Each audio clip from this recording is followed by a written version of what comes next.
Welcome back to the program. Best bet shortly. Race 10, though, as we preview this Class 3 over 1,400 metres, has a field of 14. Sacred Ibis first up. We go down to the newcomer, Home Win by Schnitzel, arriving on 71. Former Australian galloper with Michael Chang. He's got blinkers on. And then we go down to Triumphant Horse, who's trialled well.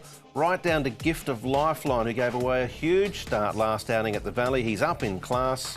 And drawn barrier 9. Sacred Ibis, Picken, Triumphant Horse, Circuit Hassler, Fantastic Fabio have all been to Chun Fa. Pace of the race looks good, Tom. Yep, certainly does. Circuit Hassler will be up there with Fantastic Fabio. He won't know himself because he's almost exclusively run over 1,200 metres. First time 1,400 since November 2016. My Darling El Kari should get nice runs. Home Win, when he's run in Australia, has led and won.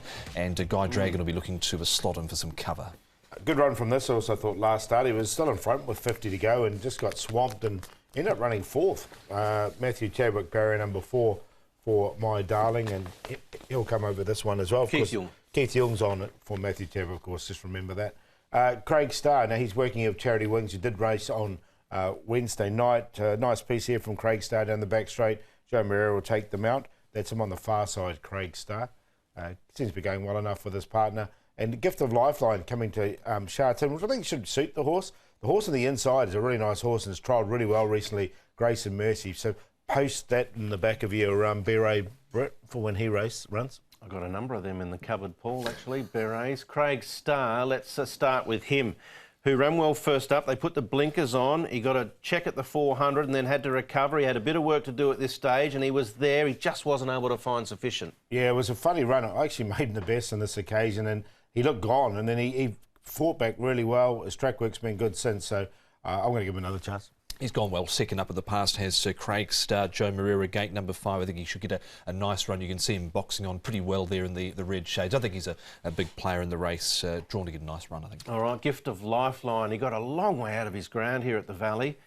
Circumnavigated them as they cornered for home and charged into second place. The longest straight at Sha Tin should suit. Yeah, he has placed here in his 2 runs so far, has Gift of Lifeline, the son of Piero. He's up in grade to here. He's on a mark of 60, so he actually is eligible for a Class 4 race. He had 132 pounds on this occasion. He's got 113 here.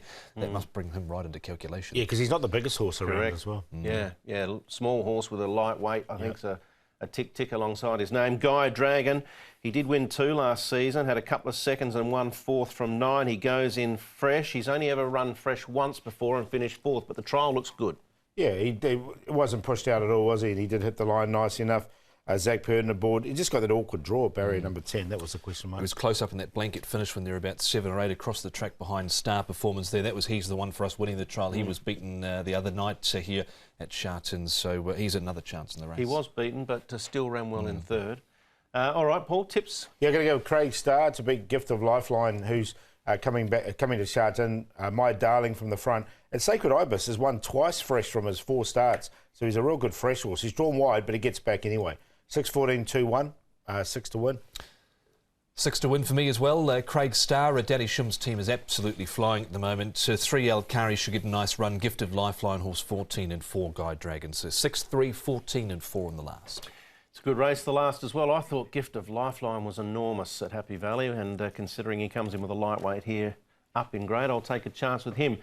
Let's have a look at the stats. And speaking of Gift of Lifeline, let's focus on Tony Millard. There he is.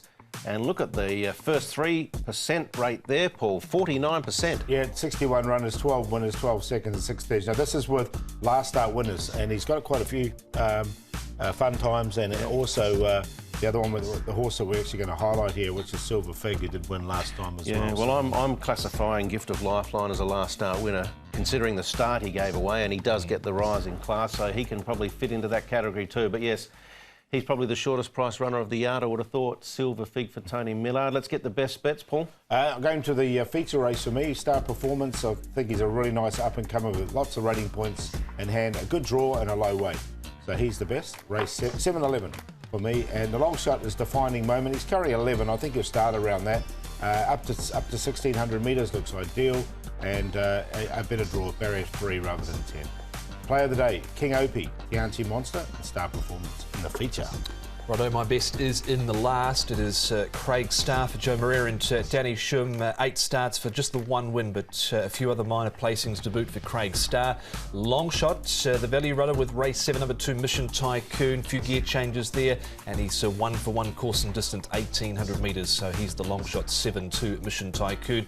Player of the day, Voyage Warrior. He's bankered with Refined Treasure. Thanks Forever Aethero, Red Desert, 7 Heavens. If you want to chuck some more in, if you've got the money to do so, you've got Paul Lally salary, go on and do it.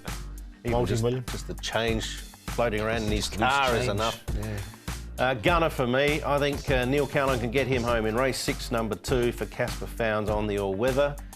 My long shot, be interesting to see what price he is. I think he's more of an each-way chance. Race 2, number 13, Victory in Hand. He was gelded in the off-season, and I'm willing to give him a decent chance in the first of 2 races over the straight 1,000. Beauty Day, Vinci, Assimilate. I'm going to play that QQP, but Paul made a good case for 1 in that race as well, Defining Moment. So you might have to stretch a little bit wider, but I've gone 2, 3, 11 at this point, but there may be a little subject to change in brackets alongside of that. I guess we'll have to wait and see how the day unfolds weather-wise and all that sort of stuff first. Yeah, it's always good having these Saturday meetings as well. So the rail's out a little bit as well for this meeting, but it should be good. Some good racing. Really looking forward to that straight 1,000. Yeah, it should be a cracker of a contest. Voyage Warrior, Aethero. Let's hope the rain stays away, because we had some torrential rain here last Sunday, and it really cut up the all-weather track in particular. But some cracking races later on the card. Absolutely, it's a good day. Saturday at Sha Tin. We hope we've pointed you in the direction of a winner, or maybe more. We look forward to your company trackside. Good night.